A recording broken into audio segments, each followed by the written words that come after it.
Congressman Paul? I supported Ronald Reagan in 1976, and there were only 4 members of Congress that did. Also in 1980, Ronald Reagan came and campaigned for me in 1978. I'm not sure exactly what he would do right now, but I do know that he was very sympathetic to the gold standard, and he told me personally that no great nation that went off the gold standard ever remained great. And he was very, very serious about that. So he had a sound understanding about monetary policy. And for that reason, I would say look to Ronald Reagan's ideas on money, because he too was concerned about runaway inflation and what it does to a country when you ruin the currency. And that's what's happening today. The dollar is going down, and our country is going to be on the ropes if we don't reverse that trend. I think you have questions and concerns about the bonanza in the hedge fund industry. Do you?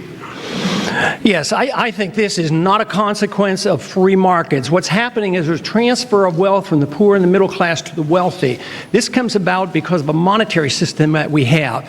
When you inflate a currency or destroy a currency, the middle class gets wiped out. So the people who get to use the money first, which is created by the Federal Reserve System, benefit. So the money gravitates to the banks and to Wall Street. So that's why you have more billionaires than ever before.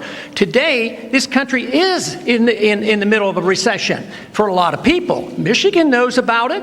Poor people know about it. The middle class knows about it. Wall Street doesn't know about it. Washington, D.C. doesn't know about it. But it's because of the monetary system and the excessive spending.